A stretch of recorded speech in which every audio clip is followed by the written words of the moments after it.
What a treat to get to be here with all of you. What a dream to get to be here with you. Oh, We'll get into why in a minute. She needs no you. introduction, right? But this is Kim Kardashian, the founder of Skims, which is, I should note, one of this year's Time 100 most influential companies. She's also a mom of 4. Yep. The hardest job, I only have 2, so yours is double as hard, but also the most meaningful job. Absolutely. That's 100%. Kim, thank you for joining us. Of course. Thank you. So one of the things, let's start on business, and one of the things that I think is so remarkable about Skims is it $3.2 billion company, 4 years old. What you've done in terms of your business success has been especially accelerated in just the past few years. And in that same time frame, you've said, I've chosen myself. And I kept thinking about that. What does that mean, and how do you think it correlates to all of this success right now?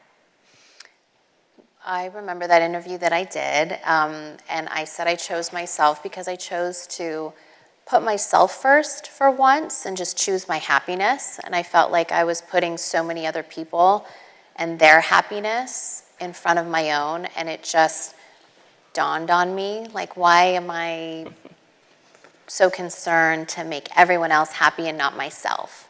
And when you just choose to do that, it doesn't mean that you disregard everyone else and their feelings, but it means that you just, for once, at least in my life, I have so many family members, so many kids, there's just a lot of people around that I like to make happy. There's a lot of a lot. Yeah, and when you choose to do that, it just kind of reshifted my perspective and allowed me to just focus on me, my babies, my business, and what really makes me happy. So with Skims, a lot of people thought this industry is done, we know what works, it's hard to break into. You were, as I understand it, dyeing your own shapewear is this true? Yes. In the sink with tea bags. Yeah. And then you said, let's just do this. Yeah. Let's just make it. Why do you think, because you've said this is the most confident that I've been in any project. Yeah. Why did this work? I think because it was filling the gap of something that didn't exist in the marketplace. For me, I was just looking for a solution to the fact that I love to wear shapewear, and there wasn't a color tone that fit my skin tone, let alone most of my friends. And there was either a super light nude, which was a more pale color, and then the color black. Yeah. There was really nothing in between. That's right. And so I would take coffee in tea bags, and I'd put them in the sink or the bathtub and put my shapewear in there. I would pay to see this, by the way. I actually, the other day, found, and I would cut them all up because they're either, too long. Yeah, Yep. just the cuts weren't right. And I found all of my original ones. I always kept them. And it was just so funny to look back and see, what I would try to do. And because it didn't exist, I wanted to create that and find better materials, better colors, and we launched with a pretty wide arrangement of nude tones, and we grew from there. You also have a more recent venture in Sky Partners, and co-founding a private equity firm. I was thinking a lot about sort of how you do business and observing it from the outside. Do you trust your gut? Absolutely. Over the data? Over what other people say? Kim, you should do this? We should do this? Absolutely. And I like to be in business. I think there's two things. I like to do things that I will feel very confident in, that I obviously feel like I know what I'm doing. I want to learn and surround myself with people that will support you in a way where you trust them so much in the area that they're going to run the business in, and you give them that control, and they trust you in the area that you really know. And the businesses that I have now have a complete equal respect and trust in each other to run and do our thing. And it could be, okay, you handle the employees and the way the business is run in distribution, and I will handle marketing, campaigns, fabrics, fits. And if you just trust each other like that, it absolutely can be magic. Equal respect and trust. Yes. And I do have, I think as you get a little bit older and you learn a lot along the way, I think one of the most important things, and there was a time when I didn't have this luxury of choosing who I was in business with. Yep. But if you're at a place and you take your time, you realize that you absolutely do not want to be in business with people you don't want to spend holidays with and that you don't like. Isn't that the truth? Sounds really simple, but I didn't have that opportunity for so much of my career of choosing who I really wanted to be in business with or what deals I did or having the opportunity to really get to know them. And I just find that to be, again, that goes back to the respect and the trust. Yep. So your dad, you've said that a lot of your work ethic, because I've heard you only sleep about 5.5 hours a night, if that. A lot of it a lot of it comes from your dad. And you lost him when you were 22. Yes. He died from cancer, just two-month battle with cancer. He was a lawyer, and your dream was to follow in his footsteps. We were talking about this backstage. My dad, too, lawyer, died when I was young, 4 months in the hospital. So I understand that and wanting to make them so proud. Is his memory and what he wanted for you and what you learned from him a driving force now in your criminal justice work? Absolutely. But I know that he would probably get such a kick out of this because he wouldn't have expected it at all. We talked so much about me going to law school, and he always said he would help give us an allowance if we stayed in school. And I couldn't do it. I was like, I'm on my own. I don't care. I'm not going to go to, I didn't finish school. And then now that the opportunity came about all these years later, it's so much more meaningful to me. I was telling you earlier, I'm like, my retention might not be there as I think it's there. as if I was in my 20s when we would go to college, but I live it every single day, and everything that I'm learning, I can apply it, and I'm just so grateful for the experience. Didn't he tell you not to be a lawyer? He did. He did. He did say he's going to be a lawyer. He did warn me how stressful it is and said, I know you. You're not going to want to go through this, so figure out something else to do. But I will say, I did learn my work ethic from my dad. Yeah. But I learned so much more from my mom than I ever give her credit for. And So give Chris credit right yes, I don't know, is it a thing, like you kind of give, this is like, I'm not even trying to be funny, but you kind of give the dead parent a lot of credit, it's so true. My mom said the same thing to me. We did this video for CNN all about my dad, and she's like, I love it, Poppy, but, Yeah. I was there too. Still here. I was there too. What about me? Yeah. I get it. I'm sorry, Mom. If you watch this, I feel like we've always given my dad so much credit. What did she teach you? Well deserving. But the one thing is she taught us how to have a home, how to make a home. And all of she's the most nostalgic, sentimental person, so she kept everything from when we were growing up. I could find a tooth, I could find locks of hair, she has these chests that she saved for us with baby books. And so I do that with all of my kids, and I write each one of my kids a letter, like a 4 or 5 page letter every year on their birthday that I'll give them when they're 21, and about what we did through the whole year and what their favorite shows are and what they like to eat and who their friends are. You do this for every child? I definitely feel like I'm underperforming in the parenting department. Yeah. Next year. It's a lot. We'll do it. It's a lot. So she taught us how to be really good moms. How to make a home. I love being a homemaker, and I love working, and I don't know often that we talk about both, so I'm really glad that you said that.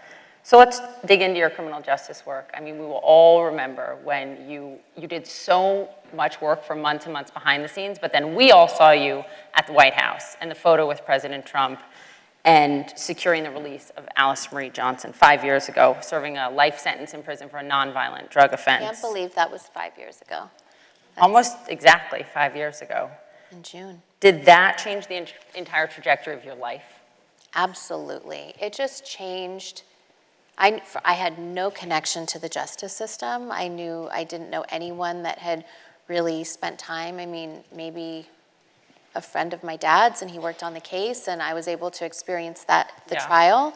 But as far as like a close friend of mine or someone that I knew, a family member, I never experienced it. So as I got to figure out how to help someone and how to make a difference and get them out, I was just genuinely naive to all of the issues with our system. And then I got a little bit overwhelmed because there's bail reform issues. I mean, there's so many things wrong with our system. And, but once I saw that I was able to make a difference, I couldn't stop there. And I realized there were so many other people like Thousands, the right woman, now. yeah, that I helped. You've talked about your experience with Alice, saying that you were meant to be on this journey together. You're pretty close to becoming a lawyer. How close? I'm probably going to take the bar February 25. You passed the the baby bar, which is harder? Yeah, so the baby bar has like a 16% pass rate. Wow. I mean, it took me a few tries, you know. Okay, you did it. And then I have another one, I think it's like a 36% pass rate, so You got this. I hope so. About a year? Yeah, about a year. You just went to prison, California, about a week ago. And you've said, I have to help as many people as I can. These people are thrown away and put in prison, and no one cares. It struck me thinking about our conversation this morning that you are always in the spotlight. And yet you care most about people who are never in the spotlight. You care most about people that we as a society have thrown away. And I wonder why that is. I think experience, maybe just life experiences, positive, negative, becoming a mom, you know, life changes you. I think you get to a point where you have experiences that just change you. And when I met Alice, and I felt like it was a fairly easy experience for me, when I know it shouldn't be, to help get someone out. It takes 10, 20 years to do what I did in 6 months. And I didn't realize the fight at that time. Mm-hmm. To me, that was a few phone calls. And that really struck me that, you know, however it was done, it was done. Mm-hmm. I'm so grateful. But like the system, that process has to change. I think you're selling yourself short, though, because Van Jones, one of your biggest cheerleaders, a good friend of ours at CNN, told me this about you. There is nobody like Kim. She is in a category of her own. She takes every case so seriously. She'll have read the file with more care than the attorneys. She will know the case backwards and forwards in every meeting. Do you think this will be your life's most meaningful work ahead? I hope so. I hope so. I always joke with my mom, who's my manager. I say, Kim K is retiring, and I'm just going to be an attorney. Kim Esquire. So, yes. So I was like, so you can go help my siblings. So. Are you? So you can still Is have she a like, job. what about my 10%? Or, no. Yes. So I'm giving her the heads up. Would you ever consider a life without the cameras? Yeah, absolutely. I do feel like I have there's a lot that's always on TV and a lot that's always out there, but I think my friends and my family know we really cherish a lot of our private times, and I would be just as happy being an attorney full-time and doing that. The journey just really opened up my eyes to so much that it gets overwhelming because there's so much to be done. And I just, I brought my sister Chloe to a prison for the first time last week, and that was really eye-opening for her. And I just, I would totally spend more time doing that. Cameras, no cameras.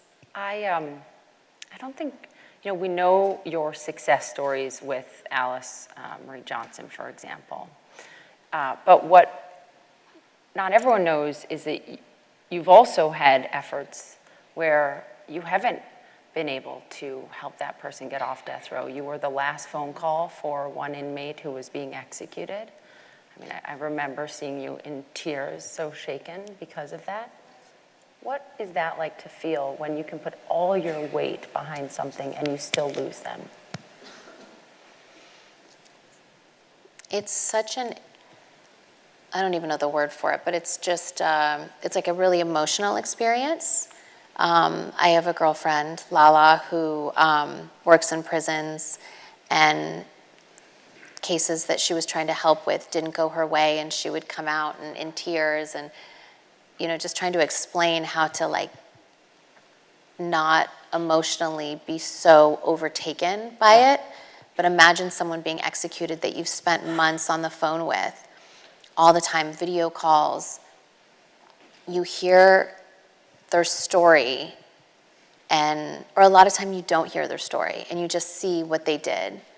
And of course you would be judgmental. I was so judgmental at the beginning of my journey. You were. And I was like, okay, nonviolent, That's maybe it. drug offenses, I can do that. Anything with violence, I just can't ever support that.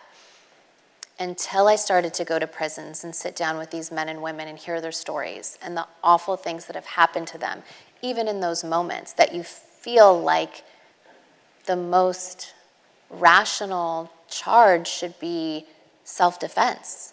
And it's just not that easy, and it wasn't like that. And you just start to really have empathy and compassion for these people. And so with that Brandon Bernard case that you're speaking of, who he was executed, it was really important for him to allow me to tell his story.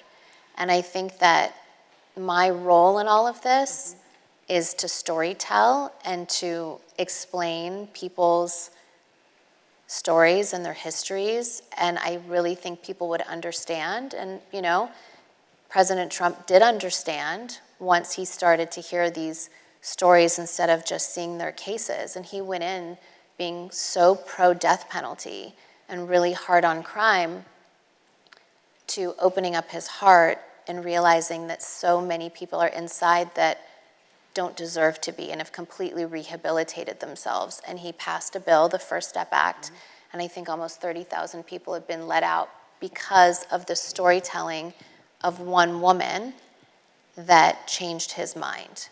So I think storytelling, and I think that's what my role is to like really explain what people have been through to hopefully change the bigger picture. Have you talked to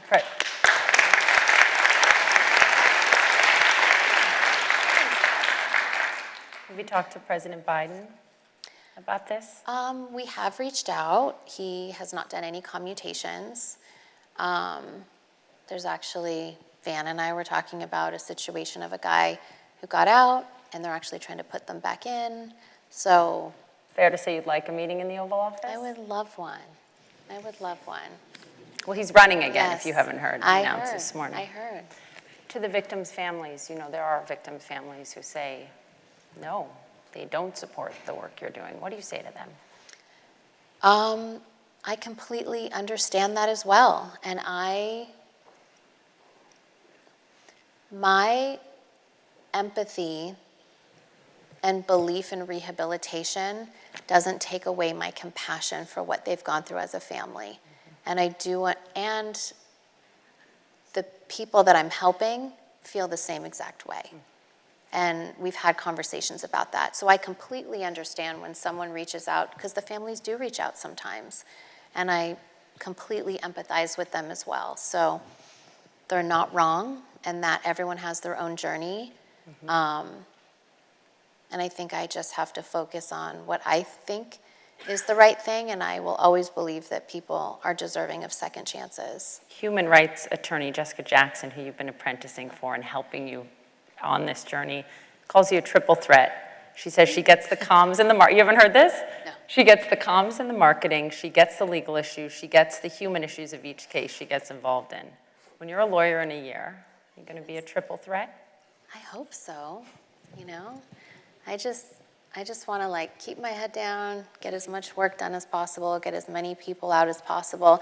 And it's more like, I also think that people assume that if you're working on cases, that you don't really believe in like any type of punishment and you're not hard on crime. And that's really not the case either. You know, I think that there are a lot of people that are deserving to be there and need, but there's also, I believe that there just needs to be a completely different system.